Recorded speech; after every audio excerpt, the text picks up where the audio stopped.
All right, welcome to The Explainer. Today, we're going to tackle one of the most popular and, frankly, powerful investment tools out there, the ETF. We are going to completely demystify what it is, where it came from, and most importantly, how it really works.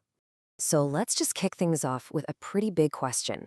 Imagine you wanted to buy the entire stock market, hundreds, maybe thousands of different stocks all at once, to get instantly diversified. How would you actually go about doing that? Well, for a very, very long time, the go-to answer for most people was the mutual fund. And look, the concept was brilliant, right? You get a bunch of people to pool their money together, and then you hand it over to a professional manager who goes out and buys a whole basket of stocks or bonds for you. Simple. But that classic solution was far from perfect. In fact, it came with some pretty major drawbacks that created a real headache for investors who wanted, a bit more control over their money and wanted to keep their costs down. So what exactly were these problems? Well, for starters, the costs were a killer. I mean, fees hitting 1, 2, even 3%. Plus, you might get hit with a sales charge just for buying in. That's a serious drag on your money over time. Then there was the lack of control.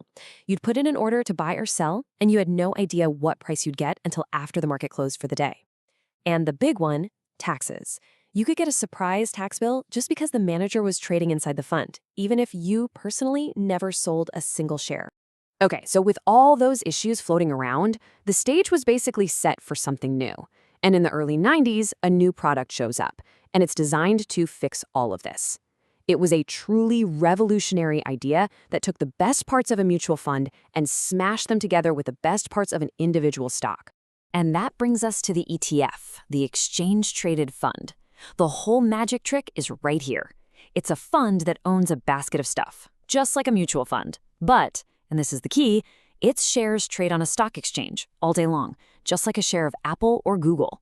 It's a hybrid, and honestly, that's its superpower. And boy, did it catch on. The very first one in the US, the legendary SPDR that tracks the S&P 500, launched back in '93. Just a few years later, you could easily buy into foreign markets. Then came the famous QQQ, letting you buy the whole NASDAQ 100. Pretty soon you had bond ETFs, and by 2008, even actively managed ones. The pace of innovation was just relentless. So, how exactly did the ETF fix all those problems with mutual funds we were just talking about? Well, the advantages really come down to a fundamentally smarter structure for most people. Let's break down why. This chart really lays it all out. You can see right away, ETFs win on trading flexibility. You can buy and sell them anytime the market's open. The costs are almost always way lower, and you don't have those annoying sales charges.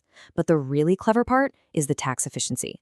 Because of how ETFs are structured, they can avoid creating taxable gains for their investors. It means you are in control and generally only have to worry about taxes when you decide it's time to sell your shares. And this stock-like nature is a huge deal. It puts you in the driver's seat. You can trade whenever you want during the day. You can set a specific price you're willing to pay with a limit order.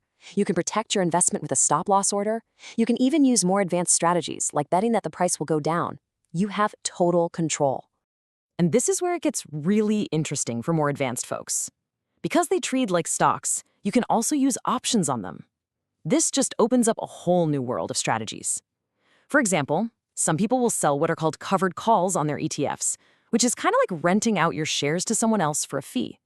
It's a way to generate a little extra income from the investments you already own. But the innovation didn't just stop at fixing the old mutual fund model. Nope, the ETF structure turned out to be so flexible that it just exploded into this massive universe of different investment products for pretty much any strategy you can dream up. Seriously, these days, you name it, there's probably an ETF for it. You want the whole stock market? Done. Just the tech sector? No problem. Government bonds, corporate bonds, gold, oil, foreign currencies? Yep, and yep. There are even these really exotic ETFs that use borrowed money to try and double or even triple the market's daily move. And this really gets to the core appeal. I mean, think about it. Instead of trying to research and buy the 100 biggest tech companies on the NASDAQ one by one, you can just buy a single share of an ETF like QQQ, and boom, you instantly own a tiny piece of all of them. It's just incredibly powerful and efficient. Okay, but let's pump the brakes a little. Of course, there is no such thing as a perfect investment. And with all this new power and flexibility comes a whole new set of risks. You absolutely have to understand what you're getting into. One of the biggest critics, funnily enough, was John Bogle, the founder of Vanguard, which is now one of the biggest ETF companies on the planet. How crazy is that? He worried that because ETFs were so easy to trade, it would encourage people to just gamble and speculate, jumping in and out of the market and hurting their own returns instead of investing for the long haul. And his concerns really point to some real-world risks. First, you've got liquidity risk. For a really small, niche ETF, there might not be a lot of buyers when you want to sell, which means you might get a bad price. Then there's tracking error, where the ETF just doesn't quite manage to match the performance of the index it's supposed to be following.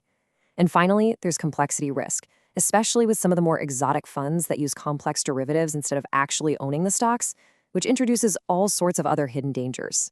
Let's just zoom in on one of these risky types for a second, because this is something every investor needs to understand.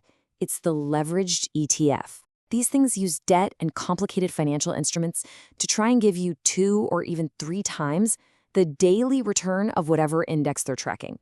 And here is the big, flashing red light. These are absolutely not for long-term investing. Because they reset their leverage every single day, their performance over time gets all kinds of twisted. If an index goes down 10% one day and up 11.1% the next, it's back where it started.